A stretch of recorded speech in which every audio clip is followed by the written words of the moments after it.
Hello friends, நான் உங்கள் தோழி Hema. Welcome to my channel. இன்றைக்கி ஹஸ்பண்ட் வந்துட்டு எனக்கு பிரியாணி செஞ்சு தரேன்னு ஆசையாக இப்போ கறிக்கடைக்கு போயிட்டுருக்காங்க. பாப்பா தம்பி எல்லாத்தையும் கூட்டிகிட்டு போயிட்டுருக்காங்க. கடைக்கு போயிட்டு வந்துட்டு மட்டனு சிக்கன் எல்லாமே வாங்கிட்டு வந்திருந்தாங்க ஃப்ரெண்ட்ஸ்.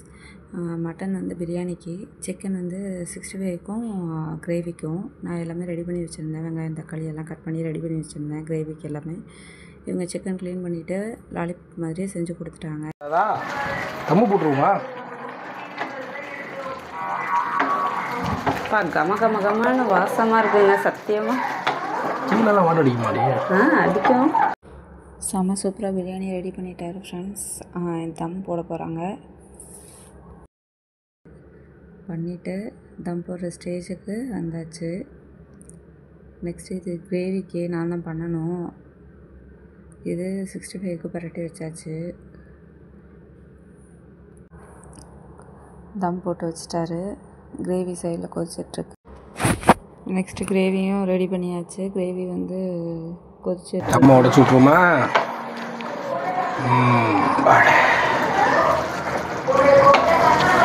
அந்த நீர்லாம் எடுத்துருச்சு. நல்லா இருக்கு. திண்டுக்கல் பிரியாணி மாதிரி இருக்கு. திண்டுக்கல் பிரியாணி தான். என்ன பிரியாணி?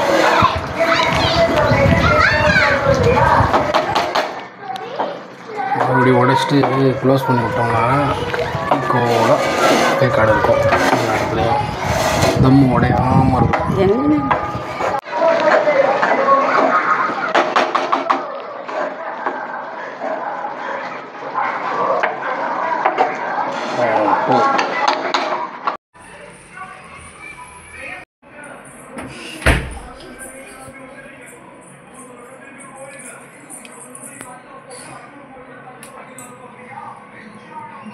எப்படா சாப்பாடு கொடுப்பீங்கன்னு வெயிட் பண்ணுறாங்க.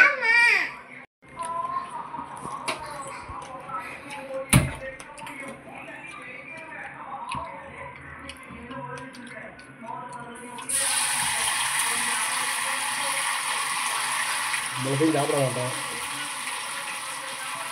புரியுதா?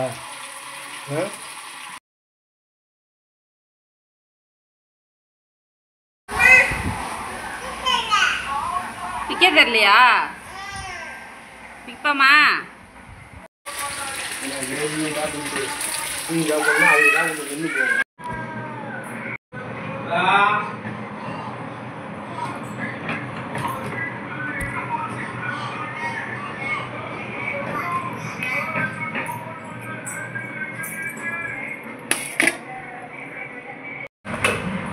Mutton biryani, Chettinad chicken gravy, அப்புறம் சிக்கன் லாலிபாப் அண்ட் 65 அந்த ரைத்தா.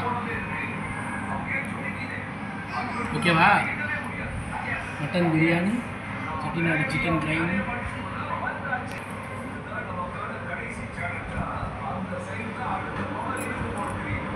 கறியாக தான் இருக்கு.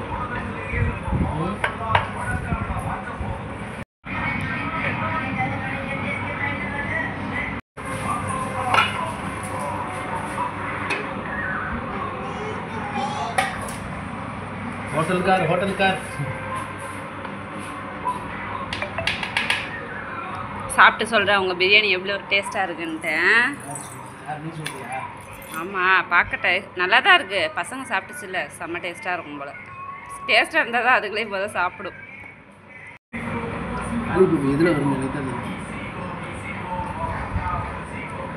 எப்படி இருக்கு? இந்த வீடியோ பிடிச்சிருந்தா லைக் பண்ணுங்கள் ஃப்ரெண்ட்ஸ். தேங்க்யூ, பாய்.